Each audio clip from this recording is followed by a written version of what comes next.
भक्तात्मा, अब आप कबीर साहब की वाणी में सृष्टि रचना को सुन रहे हैं और साथ में गरीबदास जी उसका प्रमाण दे रहे हैं कि मैंने भी आंखों देखा उस कबीर परमात्मा की रजात है।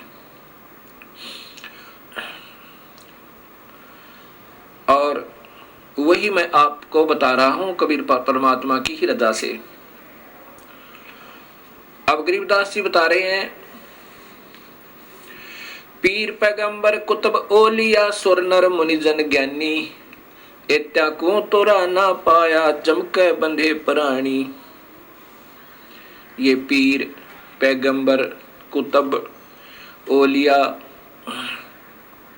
ये तो मुसलमानों के अंदर कहा जाता है और उन्हीं को सुर नर मुनिजन ज्ञानी, ये हिंदू उन्हीं का नाम है हिंदी भाषा में, और वो अरबी के अंदर पीर पैगंबर कुतुब ओलिया और हिंदी में सुरनर मुनिजन ज्ञानी। एत्या को तो राना पाया जमके बंधे परानी। इनको तो प्रभु की भक्ति से यथार्थ प्राप्त नहीं हुई और ये इस जम यम अर्थात काल साधना में ही बंधे हुए हैं। अब अपनी समर्थता बताते हुए कबीर परमेश्वर कह रहे हैं, काल अकाल दोहों को मोसो महाकाल सिर मुंडू। इस काल और अकाल ये परब्रह्म अर्थात काल के दो अर्थ होते हैं। एक तो काल जो खाता है, एक अकाल जो नहीं खाता है। एक काल होता है दुर्भिक्ष, एक काल जिसका विनाश होने वाला हो और अकाल जिसका विनाश कभी ना हो। ये एक ही शब्द के कई अर्थ बनते हैं।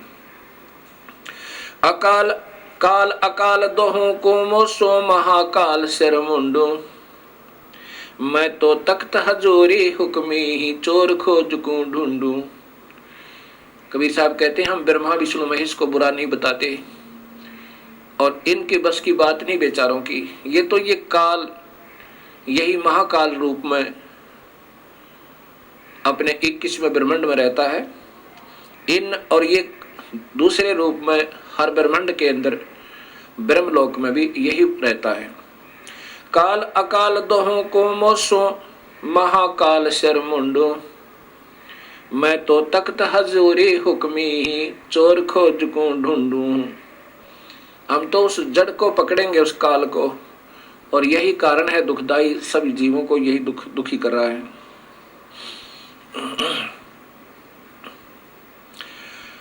मुल्ला माया मग में बैठी हंसा चुन चुन खाई। ज्योत स्वरूपी कहे निरंजन मैं ही करता बाई। ये काल अपनी माया के द्वारा सभी को उलझा के और सभी हंस आत्माओं को, जीव आत्माओं को चुन चुन कर खा रहा है। 1 लाख जीवों का आहार प्रतिदिन कर रहा है। मुल्ला माया मग में बैठी हंसा चुन चुन खाई। ज्योत स्वरूपी कहे निरंजन मैं ही करता बाई। इस काल की द्वारा बिछाया हुआ जाल, ये माया इन सब जीवों को उलझा के, प्रथम तो ये त्रिगुण रूपी माया ब्रह्मा विष्णु महेश के द्वारा जीव को उलझवाता है। उसके बाद ये और जो मूल प्रकृति शेरा वाले के द्वारा इस जीव को उलझवाता है, क्योंकि ये सभी इस काल के वश हैं। इन बेचारों का कोई दोष नहीं। ये ज्योत स्वरूपी कहे निरंजन मैं ही करता बाई। ये अनजान आत्माओं को के ऊपर प्रभु बना हुआ है, लेकिन ये प्रभु नहीं है। ये स्वयं भी कहता है 15वें गीता जी के 15वें अध्याय के 16, 17 और 18 श्लोक में। 16 श्लोक में लिखा है कि 2 भगवान हैं, क्षर ये ब्रह्म, क्षर पुरुष, और अक्षर पुरुष ये परब्रह्म। इसी प्रकार 2 स्थिति जीव की है। ये जीव रूप में तो अविनाशी है और ये स्थूल शरीर के अंदर नाशवान है, चाहे ब्रह्मा बना है, चाहे विष्णु बना है, चाहे शिव बना है, और चाहे कोई राजा बना है या रंक बना है या कोई पशु बना है, पक्षी बना है, ये स्थूल शरीर है, ये तो नाशवान है इन प्राणियों का, और जीवात्मा रूप में ये अविनाशी कहलाते हैं। अब ये है गीता जी के अध्याय नंबर 15 का श्लोक नंबर 16 का अनुवाद। और 17वें श्लोक में लिखा है कि वास्तव में अविनाशी, वास्तव में भगवान तो इन दोनों से भी न्यारा है। क्षर नाशवान, अक्षर कुछ अविनाशी।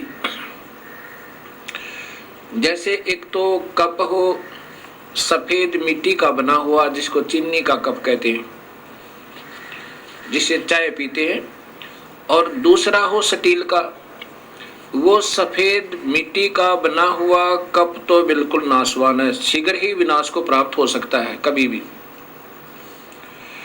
और स्टील लोहे का जो बना हुआ है इस्पात का कप, वो स्थाई समझो कुछ, उससे बहुत स्थाई। किससे? चीनी वाले कप तय, लेकिन वास्तव में भी वो स्थाई नहीं है, क्योंकि लोहे को जंग लगेगा और कभी आने वाले समय में, ठीक है काफी समय लग जाता, फिर भी वो विनाश को प्राप्त होगा, मिट्टी बन जाएगी। परंतु एक सोने का कप हो, अब सोने के कप का विनाश नहीं होता, सोने का अस्तित्व समाप्त नहीं होता, ना जंग लगता है, ना काई लगती है, ना वो नाशवान है। ऐसे ही तीन परमात्माओं का जिक्र गीता जी कर रही है और दो की सत्य है। और वही परमात्मा जो वास्तव में भगवान कोई और है, और वही अविनाशी परमेश्वर वास्तव में अविनाशी है, वही तीनों लोकों में प्रवेश करके सबका धारण और पोषण करता है। अब जैसे 15वें अध्याय के गीता जी के ही प्रथम और द्वितीय श्लोक में लिखा है कि उल्टा लटका हुआ ये वृक्ष है अर्जुन, इसकी ऊपर को जड़ है, नीचे को ये टहनियां हैं, तीनों गुण रूपी, रजगुण ब्रह्मा, सतगुण विष्णु, तमगुण शिव जी। और वही सबका पालन करता है, पालन पोषण करता है, जो मूल परमात्मा है, जो पूर्ण ब्रह्म है, जो वास्तव में अन्य भगवान है। ये एक संसार रूपी वृक्ष का उदाहरण समझो। ये ऊपर उल्टा लटका हुआ एक वृक्ष, जिसकी ऊपर को जड़ है, नीचे को ये शाखाएं और ये तना, मोटी डार आदि हैं। अब सबसे ऊपर ये वो परमात्मा है जो वास्तव भगवान है, ये जानो। ये पूर्ण ब्रह्म, ये स्वयं कबीर देव है, कबीर परमेश्वर है। और नीचे, इससे नीचे जो बाहर ये तना है, ये अक्षर पुरुष अर्थात परब्रह्म है। इससे आगे फिर ये टहनी जो मोटी डाल निकलती है, ये क्षर पुरुष अर्थात ये ब्रह्म, ये काल भगवान है। इससे फिर आगे ये तीन टहनियां बन गई, इसके पुत्र ब्रह्मा, विष्णु, शिव रूपी, ये इसकी शाखाएं हैं। अब ये ऐसे समझना है हमने सृष्टि रचना को, और यही गीता जी बता रही है। और ये पात रूप संसार, कबीर साहब कहते हैं अक्षर पुरुष एक पेड़ है, निरंजन वा की डार, और तीनों देवा शाखा है, ये पात रूप संसार। अब इसमें ये देखना है कि वास्तव में इसका पालन करता कौन है, सारे वृक्ष का। ये मूल है, जड़ है, और ये जड़ है वो अन्य परमात्मा, वो पूर्ण ब्रह्म सत्य पुरुष कबीर साहब। अब आप देखिएगा ये पवित्र गीता जी, और इसके अंदर आपको ये श्रीमद् भगवत गीता, गीता प्रेस गोरखपुर से प्रकाशित, ये वही पुस्तक है जो मैं आपको बार बार दिखा रहा हूं। ये है श्लोक नंबर अध्याय नंबर 15 के अध्याय नंबर 15 और ये श्लोक नंबर 16 है। पहले इसकी ये मूल संस्कृत देखिएगा, सीधा सार्थ इससे बनेगा, क्योंकि इन सरलारकर्ताओं ने स्वयं इतना ज्ञान नहीं था कि ये सत्य को सत्य कह सके। ये लिखा है द्वि इमौ पुरुषो लोके क्षर च अक्षर, इस पृथ्वी वाले लोक में दो भगवान हैं। दवी माने दो, दवी माने दो, इमौ माने इस, पुरुषो माने पुरुष, लोके माने संसार में, क्षर ये नाशवान, ये क्षर ये ब्रह्म है, अक्षर ये पर ब्रह्म। द्वि पुरुषो, अक्षर पुरुष क्षर पुरुष, इन इस पुरुष को यहाँ दोनों स्थान पर लगेगा। ये एवं माने इसी प्रकार, और इसी प्रकार च, और इसी प्रकार क्षर सर्वाणी भूतानि कटुष्ट अक्षर उच्यते, इसी प्रकार जीव की दो स्थिति है। अब यहाँ इनके द्वारा टीका भी देखिएगा, ये श्री जयदयाल गोविंद का जी के द्वारा भाषा भाष्य टीका है। इस संसार में नाशवान और विनाशी भी दो प्रकार के पुरुष हैं। यहाँ पुरुष माने भगवान लिखना था, प्रभु लिखना था। फिर इसी प्रकार सर्वाणी, सब संपूर्ण प्राणियों के शरीर तो नाशवान है और जीवात्मा अविनाशी कहा है। अब ये तो क्षर और अक्षर की ज्ञान दिया। अब वास्तव में ये 17वां श्लोक बताता है, स्पष्ट लिखा है, उत्तम पुरुष है तो अन्य, वास्तव में उत्तम परमात्मा यानी इनसे भी श्रेष्ठ भगवान तो कोई और ही है, जिसको परमात्मा इति उदाहरते। इस पुरुष का अर्थ भी यही दे दिया कि वो पुरुष, वो वास्तव में भगवान परमात्मा है, इस प्रकार कहा जाता है। और वही अवम ईश्वरम, वही अविनाशी परमेश्वर इन तीन त्रिलोक में, इन तीनों लोकों में भी प्रवेश करके, अविश्वय माने प्रवेश करके, विभर्ति माने सबका पालन पोषण करता है, वो अन्य भगवान। अब इन्होंने कैसे किया है ये भी देखिएगा।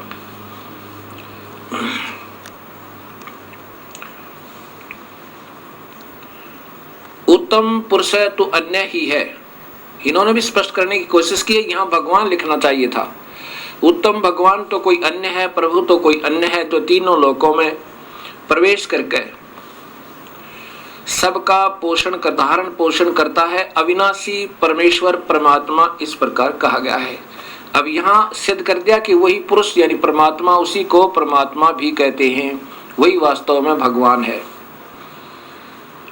अब ये सिद्ध करना चाहता है दास ने कि गीता बता रही है कि परमात्मा कोई और है, ये स्वयं काल बोल रहा है गीता जी में, ये ब्रह्म बोल रहा है। अब 18वें श्लोक में स्पष्ट है, ये स्वयं काल भगवान कह रहा है कि क्योंकि मैं, यहां लो, क्योंकि मैं नाशवान जड़ क्षेत्र से तो सर्वथा अतीत हूं और अविनाशी जीव आत्मा से भी उत्तम हूं, इसलिए लोक में और वेद में पुरुषोत्तम नाम से प्रसिद्ध हूं। क्या बताना चाहा है, यही मैं आपको बताना चाहता था। लोक वेद क्या है? सुना सुनाया ज्ञान लोक वेद कहलाता है। अब ये ब्रह्म भगवान क्षर पुरुष अर्थात काल भगवान स्वयं स्वीकार कर रहा है कि मुझे तो केवल इसलिए भगवान कहते हैं, पुरुषोत्तम कहते हैं कि मैं इस जीव आत्मा से, जो मेरे अंतर्गत है, मेरे ब्रह्मांड में 21 ब्रह्मांडों में है, वो चाहे जीव रूप में है, जीवात्मा रूप में, चाहे वो स्थूल शरीर में देव हैं, महादेव हैं, चाहे ब्रह्मा विष्णु महेश हैं, और भावे ये राजा और रंक है, और चाहे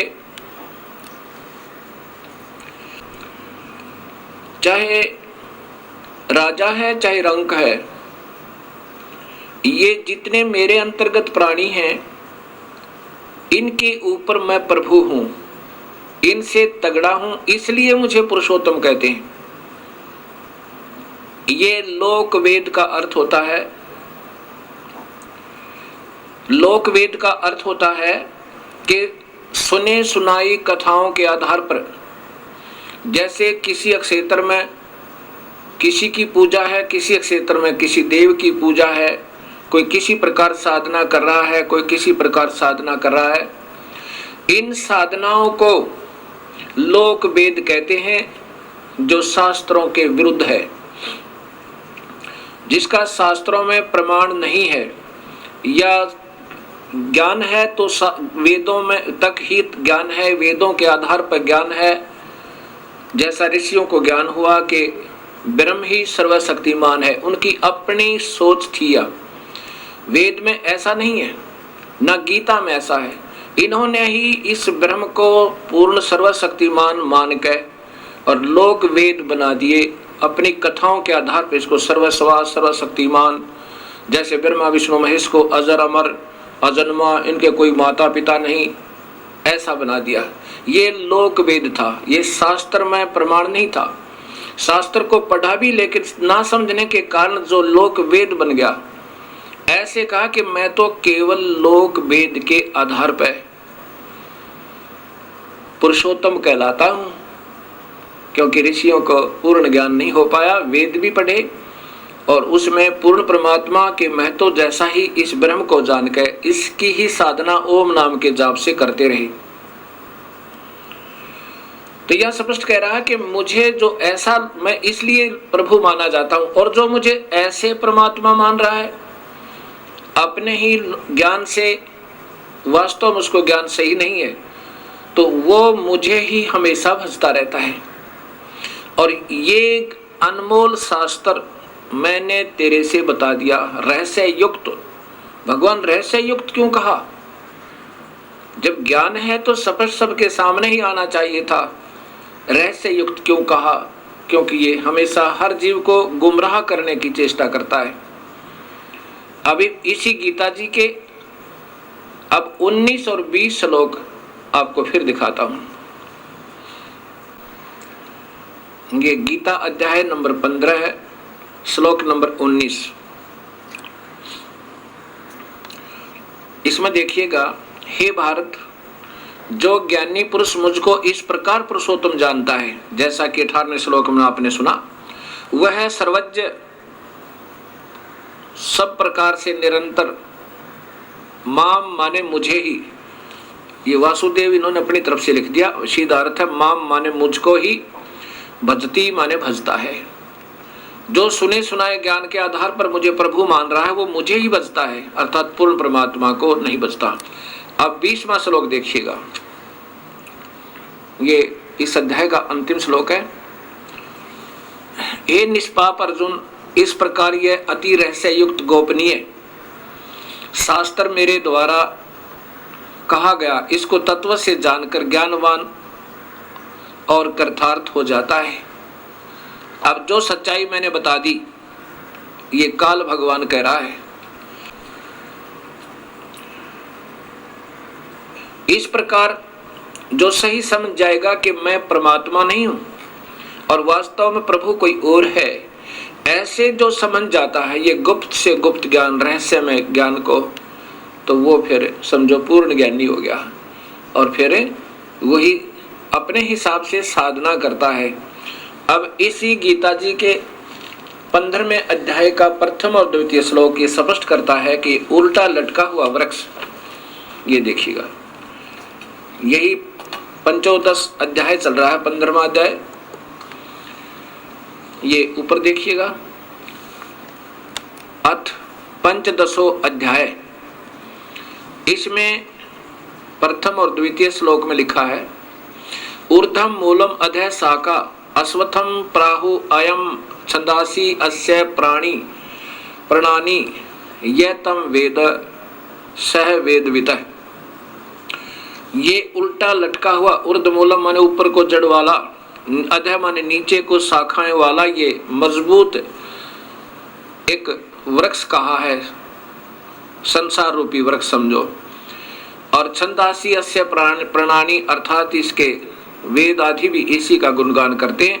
और उस तम माने उस अज्ञान अंधेरे में छुपे हुए उस परमेश्वर के वेद माने ज्ञान को जो सही जान लेता, स वेदवित है वत्वति वेदवित, वह वास्तव में ज्ञानी है। अब ये तो सीधा सा बना है, आगे देखिएगा श्लोक नंबर 2। श्लोक नंबर 2 इसमें लिखा कि इस वृक्ष की तीनों गुण प्रवदा, उस वृक्ष की, ये देखो ऊपर में, उस संसार वृक्ष की तीनों गुण रूप रजगुण ब्रह्मा, सतगुण विष्णु, तमगुण शिव जी। ये तो वैसे इन्होंने अपने तुक मारा है। तीनों गुण रूपी विषय पर वाला शाखा, विषय विकारों की ये शाखाएं, तीनों गुण रूपी विषय विचारों की शाखाएं, अधः माने नीचे और ऊर्ध्व माने ऊपर सर्वत्र फैली हुई है।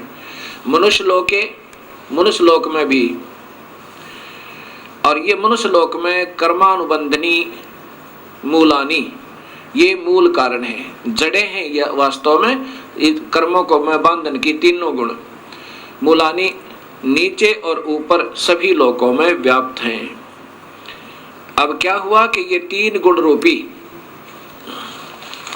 सतगुण विष्णु और तमगुण शिवजी रूपी ये तीनों शाखाएं इस मनुष्य लोक में इन जीवों को कर्मानुबंधनी मूलानी, कर्मों में बांधने की मूल है, कारण जड़ है। अब इस प्रकार इस गीता जी के ज्ञान को हम समझ के और फिर आगे चलेंगे, तब हम इसको सही ढंग से समझ पाएंगे। क्या बताया?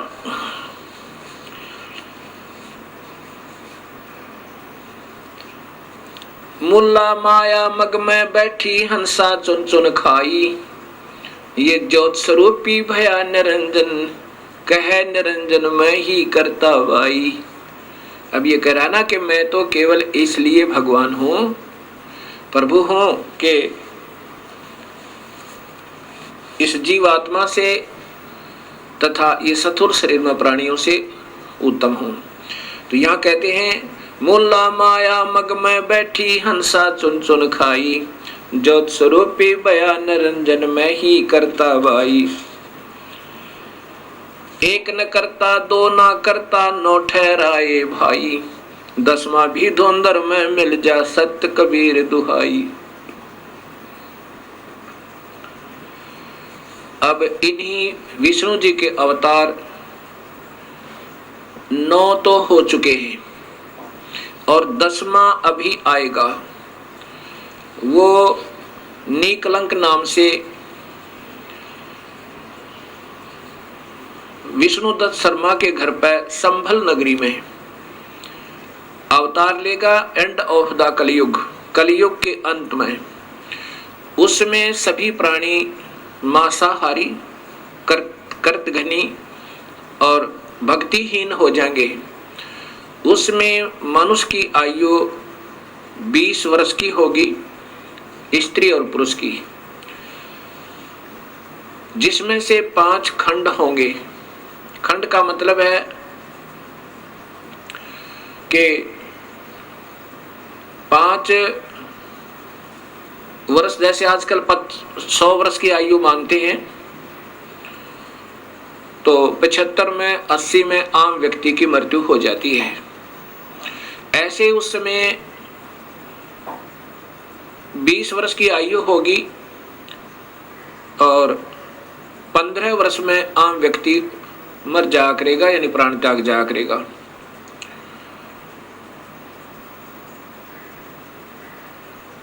उसमें 5 वर्ष की लड़की के बच्चे उत्पन्न होने प्रारंभ हो जाएंगे और कुल कद जो है, हाइट मानव की ज्यादा से ज्यादा 1.5 या 2 फुट होगी। ऐसे बिल बना करके रहा करेंगे, सब मांसाहारी होंगे। उसमें पृथ्वी के अंदर उपजाऊ अंश नहीं रहेगा। उन कृतघ्नी प्राणियों को समाप्त करने के लिए ये काल अपना ही कोई वहां गण, जैसे 10वां अवतार कौन आएगा? ये राजा हरिश्चंद्र जो कलयुग में बड़े महान पुरुष हुए हैं, उन्होंने प्रभु के लिए अपने बच्चों को भी बेच दिया, अपनी पत्नी को भी बेच डाला, लेकिन अपना सत्य नहीं हारा। इस प्रकार अब वो उस समय की हुई अच्छी साधना के आधार पर स्वर्ग में है, और फिर स्वर्ग भोग के उसी को फिर ये 10वां अवतार बना के ये काल भेजेगा, फिर उसके कर्म बिगड़वा देगा। यहाँ पर वो सब को खत्म करेगा। जैसे परशुराम जी ने अक्षत्रियों को काट डाला, उसको शक्ति दे दी काल ने, और ऐसे ही महाभारत का जब युद्ध करवाना था, अर्जुन को शक्ति दे दी काल ने, और जब वो अनर्थ हो लिया फिर वो छीन ली, और फिर वो अर्जुन बिल्लों ने पीटा, और वो गांडीव धनुष नहीं चला उससे। तब वो स्वयं अर्जुन कहता है कि मेरे को भगवान कृष्ण ने छल लिया, युद्ध करवाना था तब तो शक्ति दे दी, अब मेरे से ये धनुष नहीं चल रहा।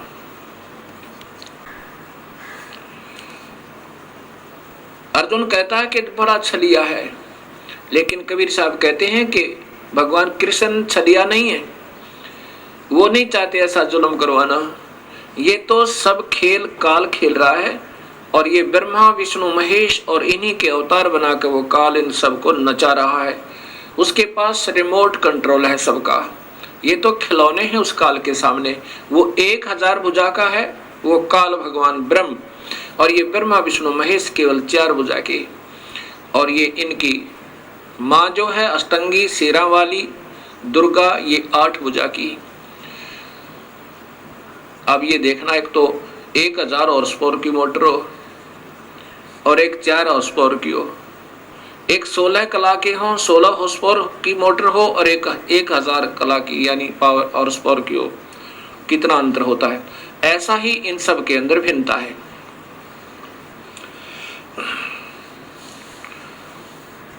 तो इस प्रकार ये काल सभी को नचा रहा है, और वो 10वां जो अवतार आएगा राजा हरिश्चंद्र, यहाँ इन सब कर्तघनी प्राणियों को मार डालेगा, और वहां जितनी हत्या वो करेगा उसके पाप कर्मों को उसकी ही अकाउंट में लिख दिया जाएगा।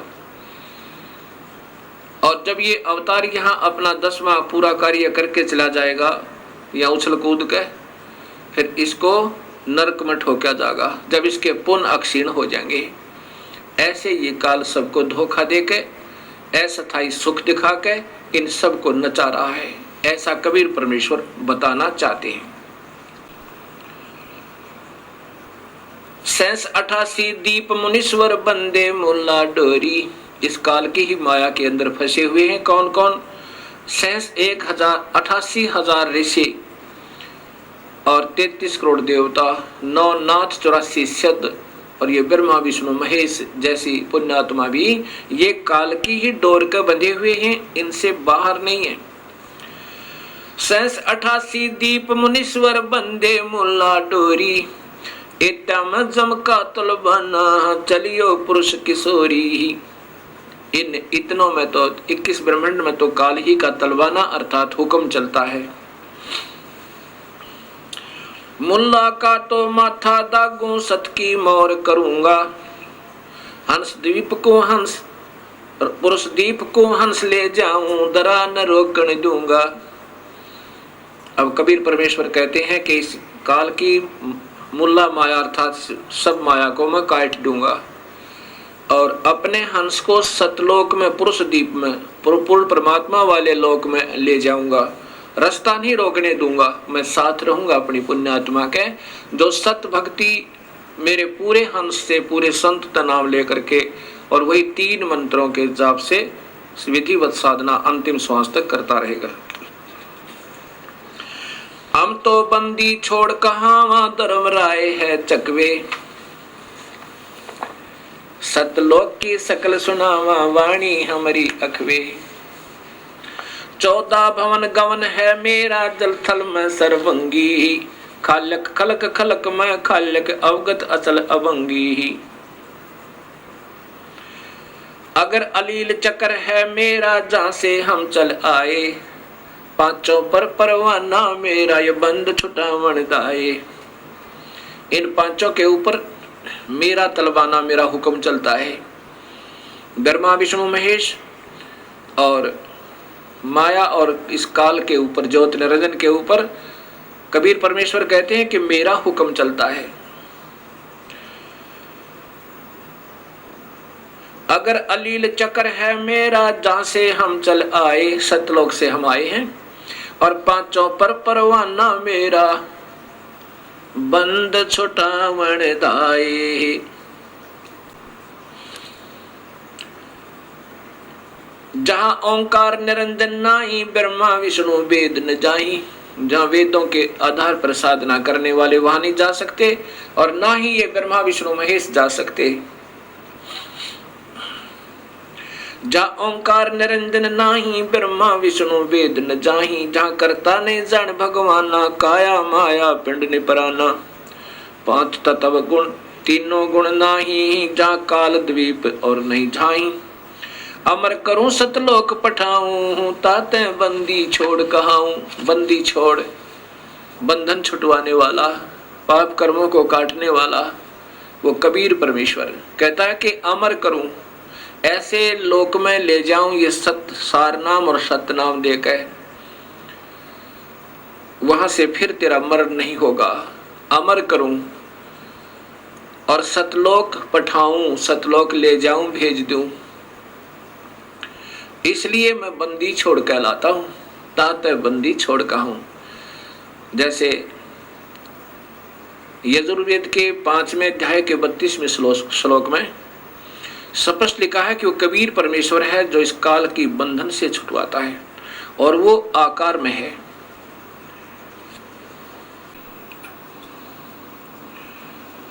अब कबीर साहब कह रहे हैं कि अमर करूं सतलोक पठाऊं, ताते बंदी छोड़ कहाऊं।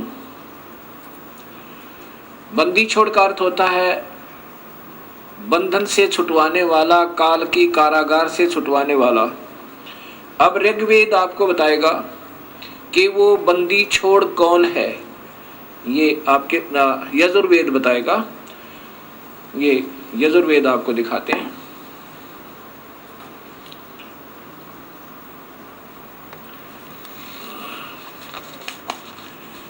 ये महर्षि दयानंद सरस्वती इनके द्वारा भाषा भाष्य है, इनका स्वयं भाषा भाष्य, इनका टीका किया हुआ है। और ये श्लोक नंबर 32वां अध्याय नंबर 5 का श्लोक नंबर 32 आप देखिएगा। गिरा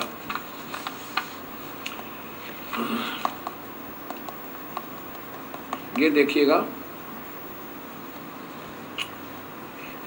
ये है श्लोक नंबर 32 अध्याय नंबर 5 पंचमो अध्याय और श्लोक नंबर 32। ये देखिएगा, ये है उसी गसी कबीर अंगारी असी। बंबारी बंबारी बंबारी माने बंधनों का शत्रु। अवसरोसी दो वसवान सुधन्यो रसी मार्जालिय सम्राट असी कृषाणु पृष्ठो असी पवमानो नभोसी प्रतका मृष्टासी हवसूदन है रथ धामा असी सवर ज्योति। अब इन्हीं के द्वारा, महर्षि जी के द्वारा ही इनके शब्दों में सुनिए पहले तो।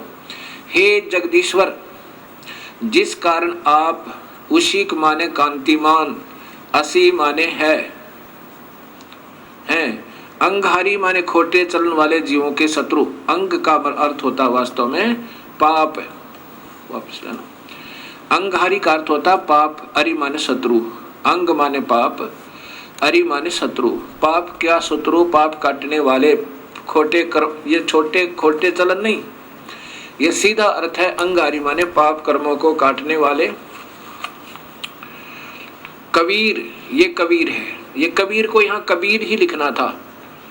कबीर असी माने है, वो पाप काटने वाला कबीर है। आगे देखिए, फिर स्वयं स्वीकार करते हैं बंभारी बंधनों का शत्रु, बंधनों के शत्रु व तारादि तंतुओं के विस्तार करने वाले। ये तो इन्होंने अपना बना दिया सीधा बंभार। बंभर माने भंवरे की तरह विषय वासनाओं के बंधन में बंधे हुए काल के जाल में। ये बंभारी माने बंधनों के शत्रु, बंभर माने भंवरे की तरह बंधे हुए बंधनों में, विषय वासनाओं के बंधनों में, उनको काट के इस काल की कैद से छुड़ाने वाले ये परमात्मा कबीर है। कौन है? वो कबीर है। और वो कहाँ रहता है? ये देखो, वो रत धामा, ये स्वयं कहते हैं वो सत धाम युक्त, असी माने है वो सतलोक में रहता है। अब यहां फिर ऊपर देखना, ये मूल संस्कृत सीधा अर्थ लिखा है कि उसी गसी कबीर, ये स्पष्ट कबीर शब्द है। कबीर अंगारी असी, पाप काटने वाले कबीर हैं। और बंभारी, बंभारी माने बंधन, बंदी छोड़, बंधनों के शत्रु कहो या बंधन छोड़वाने वाले, बंदी छोड़ कहो, हम उनको बंदी छोड़ कहते हैं। इसलिए कबीर परमेश्वर कह रहे हैं कि अमर करूं सतलोक पठाऊं, ताते बंदी छोड़ कहाऊं। इसलिए मैं बंदी छोड़ कहलाता हूं। अमर करूं और काल के जाल से जीव को छुटवा कर सतलोक ले जाता हूं। अब गरीबदास जी, वही कबीर परमेश्वर की प्यारी आत्मा, अपने प्रभु की समर्थता कैसे बताते हैं और इस काल के जाल को कैसे समझाना चाहते हैं।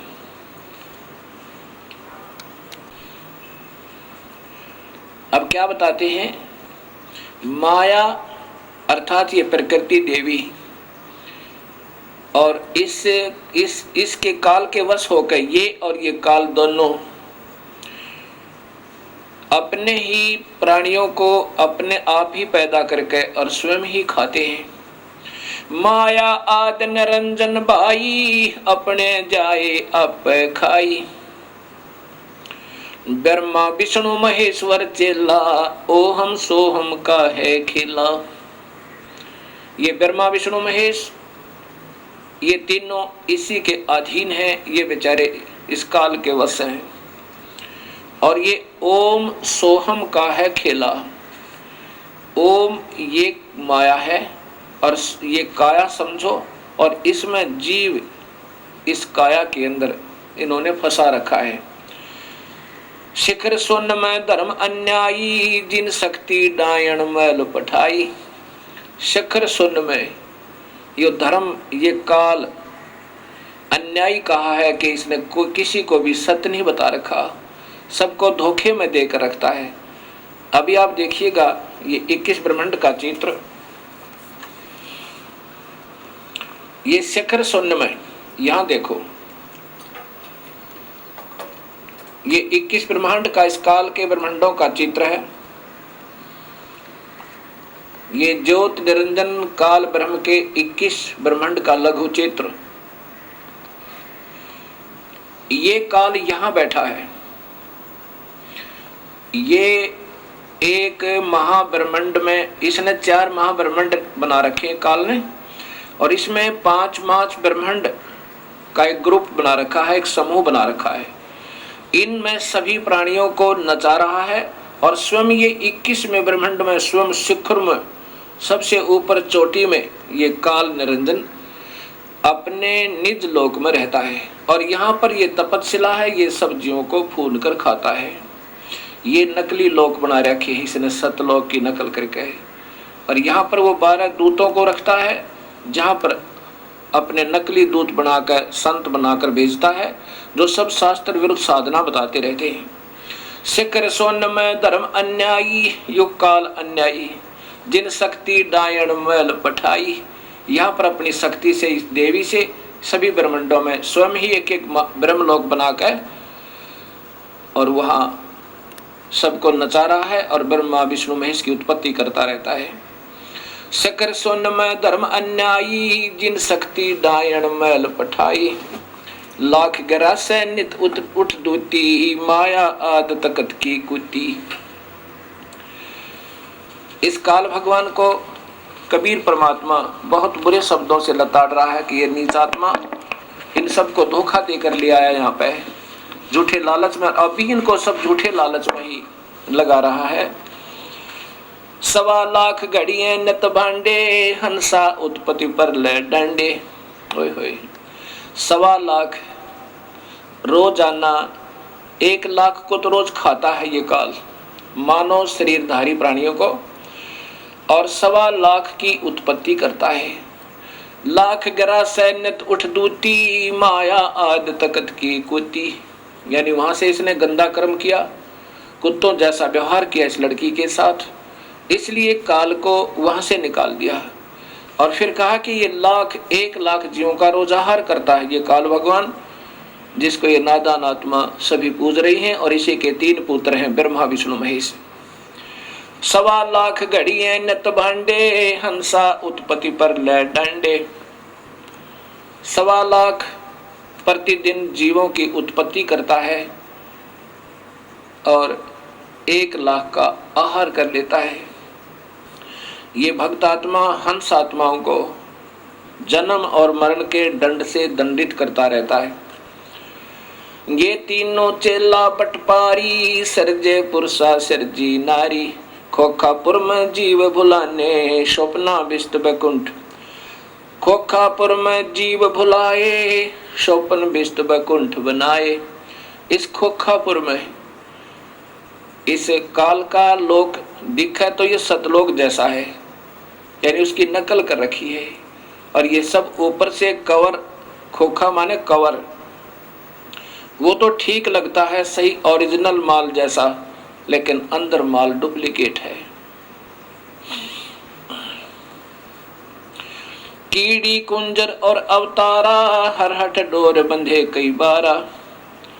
ये अरहट का कुआ लोई, यागल बंधा है सब कोई। ये अरहट माने रहट का, एक रहट होता है एक कुएं के अंदर वेल, और उसमें एक चैन लगा करके एक पुली पर एक सर्कुलर लोहे का एक घेरा होता है, और उसके ऊपर बाल्टियां बकेट्स वो जड़ दी जाती हैं उस चैन के ऊपर, और फिर उसको बैल से चलाया करते थे कोल्हू की तरह।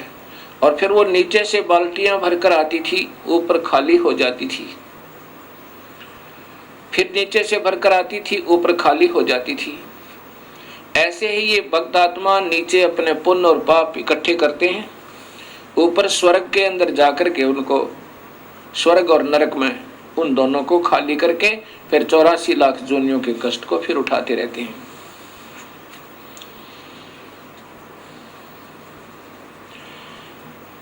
कीड़ी कुंजर और अवतारा, हरहट डोर बंधे कई बारा।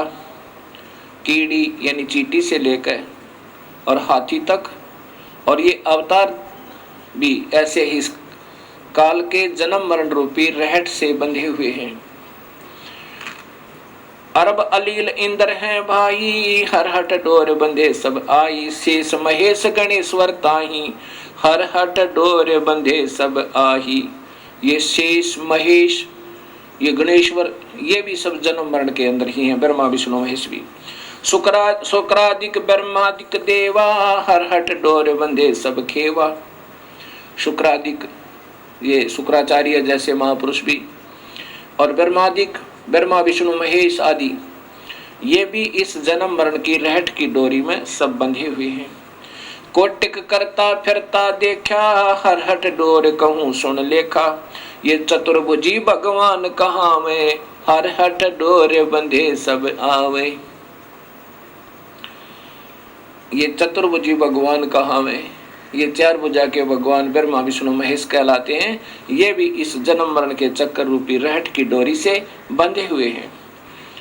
ये है खोखापुर का कुआ, इसमें पड़ा सो निश्चय मुआ। ये वो बहुत ही निम्न सत्र का स्थान है, इसमें जो भी हो गया, पैदा हो गया, वो मरेगा, और मर गया उसका जन्म अवश्य होगा। ये सृष्टि रचना कबीर परमात्मा ने स्वयं सुनाई और साथ में सभी शास्त्रों में अब काल का प्रमाण काल का प्रमाण आप स्वयं देखिए गीता जी के अंदर। ये ब्रह्म काल सत्पुरुष स्वयं अपने आप को कहता है कि मैं काल हूं। श्रीमद् भगवत गीता, गीता प्रेस गोरखपुर से प्रकाशित है, वही पुस्तक है ये। इसमें अध्याय नंबर 11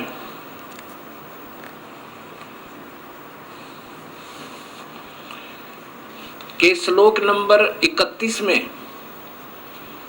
ये 32 है और 31 में अर्जुन पूछ रहा है कि मुझे हे भगवान, हे उग्र रूप वाले, जब इन्होंने विराट रूप दिखाया, 1000 भुजा का, 1000 आंखें आदि आदि, तो अर्जुन पूछ रहा है कि मुझे बतलाइए आप उग्र रूप वाले कौन हैं? हे देवों में श्रेष्ठ, आपको नमस्कार हो, प्रसन्न होइए। आधम, आधम का अर्थ होता है यम माने आदि माने पुराना, यम माने काल। हे वास्तव में काल रूप, इन्होंने आदि पुरुष लिखा। भवंत, आपको विश्व रूप से विशेष रूप से जानना चाहता हूं, क्योंकि आपकी प्रवृत्ति को नहीं जानता। अब देखो अर्जुन पूछ रहा कि आप कौन हैं, तो स्वयं ये ब्रह्म कहता है।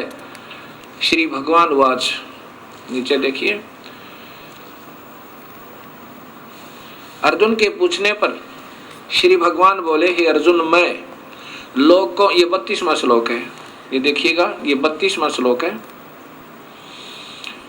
लोगों का नाश करने वाला बढ़ा हुआ काल हूं। ये तो बढ़ा चला के लिखते हैं, काल है, महाकाल लिख दिया। मैं काल हूं, इसमें इन लोगों को नष्ट करने के लिए प्रवृत्त हुआ हूं। हे ये जो प्रतिपक्ष की सेना में स्थित योद्धा लोग हैं, ये तेरे मारे बिना भी, ये देखिएगा कि जितने ये वे सब तेरे मारे बिना भी नहीं रहेंगे, इन सब का नाश हो जाएगा। अब यहाँ फिर देखिएगा, ये कहते हैं कि मैं अब प्रवृत्त हुआ हूँ। प्रवृत्त हुआ हूँ मतलब मैं प्रकट हुआ हूँ, ये स्वयं कहते हैं। फिर देखना, लोगों का विनाश करने वाला, लोगों को विनाश करने वाला बढ़ा हुआ काल हूँ। स्वयं स्वीकृति दे रहे हैं कि मैं काल हूँ, इसमें इन लोगों को नष्ट करने के लिए प्रवृत्त हुआ हूँ। अर्थात प्रवृत्त हुआ हूँ क्यों कहा? क्योंकि भगवान श्री कृष्ण नहीं थे, अपनी सिद्धि से काल श्री कृष्ण जी के शरीर में प्रवेश कर गया। और जो प्रतिपक्ष की सेना में स्थित योद्धा लोग हैं, ये तेरे मारे बिना भी मैं मर जाएंगे, मैं इनको खत्म कर दूंगा। अब आप देखिएगा, ये विष्णु महापुराण, इसमें स्वयं स्वीकृति दी है कि विष्णु का, अर्थात ये काल ही महाविष्णु, महाब्रह्मा, महाशिव रूप में ये डबल रोल करता है, स्वयं ही रोल करता है। गीता प्रेस गोरखपुर से प्रकाशित श्री विष्णु महापुराण, श्री विष्णु पुराण, इसके अंदर देखिए, ये संस्कृत भी साथ है, यहां से देखिएगा। हे द्विज, परब्रह्म का प्रथम रूप पुरुष है, यानी ये दिक काल जो है ये ब्रह्म है। परब्रह्म तो ये वैसे तुक्के मारा अपने हिसाब से अनजानपने में। ब्रह्म का प्रथम रूप तो पुरुष है। अव्यक्त और व्यक्त, ये इनकी अपनी सोच है। व्यक्त, अव्यक्त और व्यक्त। अव्यक्त माने ये प्रगट आकार में नहीं आता, और व्यक्त व्यक्तिगत रूप यानी प्रगट होकर ये ब्रह्मलोक में रहता है, चतुर्भुज रूप में, महाब्रह्मा महाविष्णु रूप में, उसके अन्य रूप हैं। अव्यक्त माने निराकार, व्यक्त आकार। अव्यक्त ये किसी के सामने नहीं आता अपने वास्तविक काल रूप में, ये वहाँ 21 में ब्रह्मांड में आकार में ही रहता है। और यहाँ व्यक्त महाब्रह्मा महाविष्णु महाशिव रूप में, ब्रह्मलोक में व्यक्त रूप में, आकार रूप में रहता है, उसके अन्य रूप हैं। तथा काल उसका परम रूप है। असली रूप काल है, किसका? उस काल का, ज्योत स्वरूपी निरंजन का।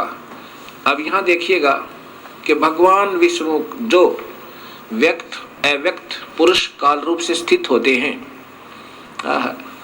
व्यक्त,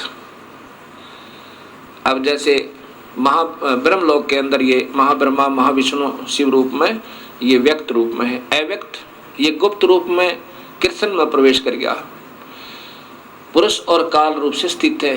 एक तो भगवान जैसा दिखे और वास्तव में ये काल है। और यहाँ देखिए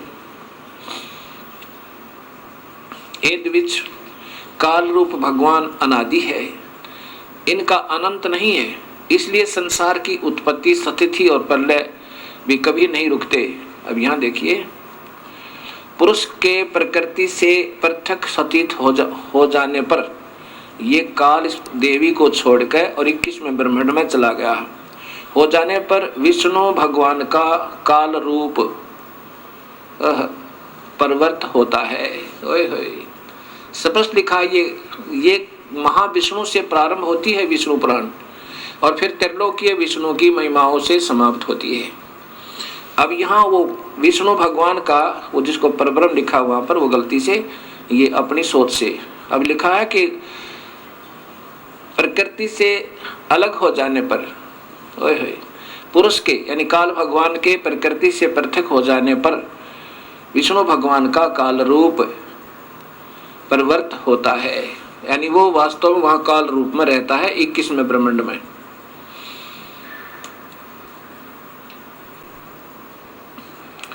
अब ये सामने देखिएगा एक ब्रह्मांड अंड का लघु चित्र।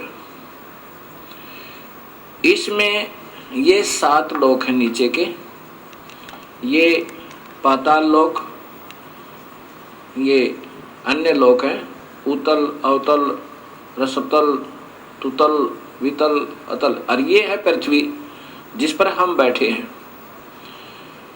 और ये इधर देखिएगा ये इंद्र लोक है, ये स्वर्ग और नरक लोक है, ये धर्मराय का लोक है जहां पर सब प्राणियों का लेखा जोखा होता है, जो यहाँ का एक न्यायाधीश नियुक्त किया गया है काल भगवान के द्वारा। ये काल भगवान के तीसरे पुत्र शिव जी हैं, ये शिवलोक है।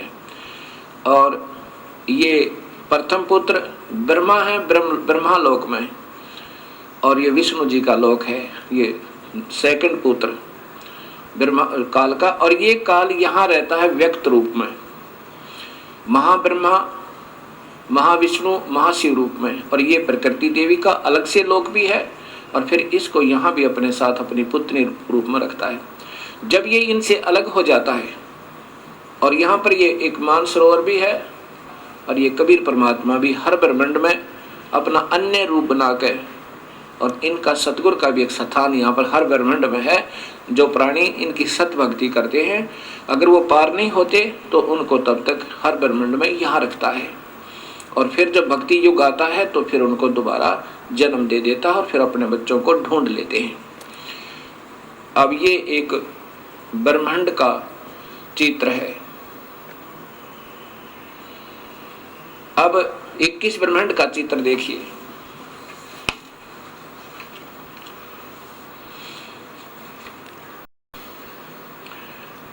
अब यहां ये देखिए पूरा का पूरा।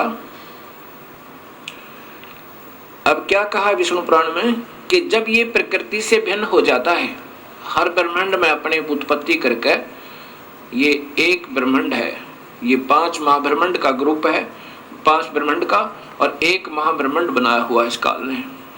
इस एक एक ब्रह्मांड में अपनी पत्नी के साथ रहकर एक एक ब्रह्मा, एक विष्णु, एक शिव की उत्पत्ति करके एक ब्रह्मांड की शुरुआत कर देता है।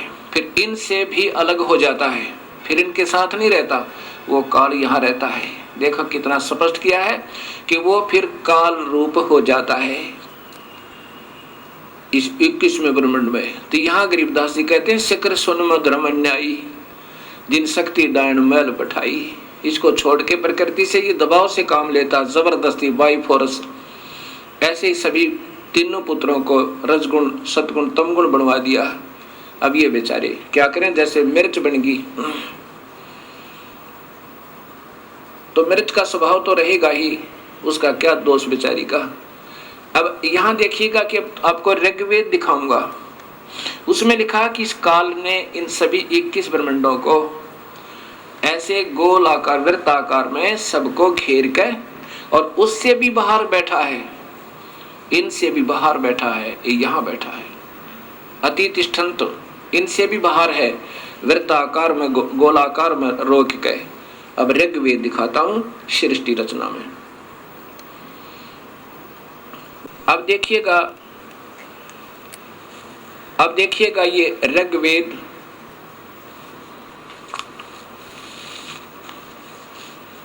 ये महर्षि दानंद सरस्वती द्वारा भाषा भाष्य है। इन्होंने भी सत्य को छुपाते छुपाते भी नहीं छुपा पाए, क्योंकि इनको स्वयं ज्ञान नहीं था कि परमात्मा वास्तव में है कौन। अब ये देखिएगा ऋग्वेद मंडल नंबर 10 और सूक्त नंबर 90 इसमें देखना संस्कृत स्पष्ट बता रही है। यहां देखिए सहस्रा शीर्षा सहस्रा अक्षा अक्षय सहस्र पात है स भूमि विश्वस्तो वृत्वा, ये देखना वृत्वा अति तिष्ठन्त 10 उंगलम पुरुष है परमेश्वर, ये काल भगवान, पुरुष माने काल भगवान। क्योंकि अब सहस्रा शीर्षा संसार के सिरों वाला, सहस्रा संसार के नहीं 1000 सिर वाला, जैसे गीता में लिखा है हे सहस्रा बाहु सहस्रा अक्ष वाले, सहस्रा अक्षय और हजारों आंखों वाला, इन्होंने संसार की आंखों वाला लिखा है। जबकि सहस्र माने 1000 होता है, 1000 पात है, 1000 पैरों वाला सहस्रा पात। अब मैं जो बताना चाहता हूं कि ये क्या लिखा है, स माने वह भूमि, इस भूमि वाले पृथ्वी वाले लोकों में प्रकृति को विश्वता माने सब और से वृत्वा, ये वृत्वा माने गोल आकार में घेर के 10 उंगलम, इन्होंने 10 इंद्रियों लिखा नहीं, 10 उंगल माने इन 10 इनसे बाहर, यानी अपने पूरे काबू में करना। 10 उंगलम में माने पूरे काबू में करके अति तिष्ठत यानी इनसे भी बाहर बैठा है। अब ये संस्कार दिखाई आपको। अब ये दास बताएगा वास्तव में इनका क्या सरलास बनता है। और फिर आगे इन्होंने किया है, इन्होंने की भाषा में सुनिए पहले। अब दूसरा श्लोक, जो उत्पन्न हो चुका है और जो भविष्य में उत्पन्न होगा, होने वाला है, और जो वर्तमान में है वह सब पुरुष ही है, और अमृता मोक्ष का स्वामी है, जो प्रकृति से बढ़ता है उसका भी स्वामी है। अब देखो ये परब्रह्म की महिमा है, वो ब्रह्म की महिमा थी। अब आगे देखिएगा, इन्होंने गोलमोल कर दिया। आगे देखो, एतावान इतनी ही इस पुरुष की जगत आदि विभूति है। स्पष्ट लिखा है कि एतावान इतनी ही इस पुरुष की महिमा अर्थात जगत आदि विभूति हैं, और पुरुष वह परमेश्वर तो यानी इस भगवान 1000 भुजा वाले थे तो वह परमेश्वर तो स्वयं लिख रहे हैं इससे भी बड़ा है।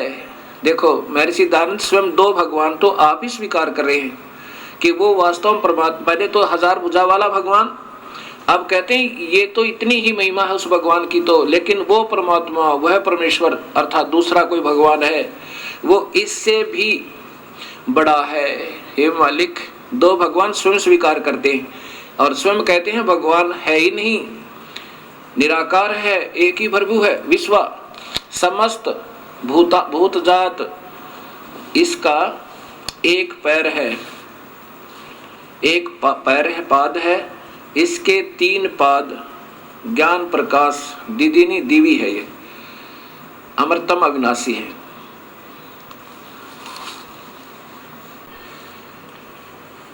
अब ये ऋग्वेद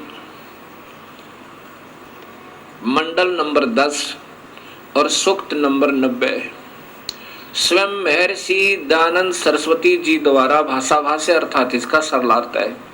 और ये स्वयं ही प्रथम श्लोक में स्वीकार करते हैं कि परमेश्वर संसार के सिर वाला, सहस्रा शीर्षा, 1000 सिर वाला, 1000 भुजा वाला, 1000 आंखों वाला, ये काल भगवान है। और इसका वास्तविक अर्थ ये बनता है, इस दास ने किया है कि पुरुष विराट रूप काल भगवान अर्थात क्षर पुरुष, 1 सहस्रा शीर्षा, 1000 सिर वाला, 1000 आंखों वाला, 1000 पैरों वाला वह काल भूमि मन पृथ्वी वाले 21 ब्रह्मांडों को विश्वस्तः माने सब औरतें, विश्वस्तः माने सब और से जबरदस्ती घेर के, विश्वस्तः 10 उंगलम, 10 उंगलम माने बिल्कुल पूर्ण काबू करना, यानी 10 उंगलों के बीच में रख लेना, उसको पकड़ लेना, जकड़ लेना। 10 उंगलम का अर्थ ये है पूर्ण रूप से घेर के,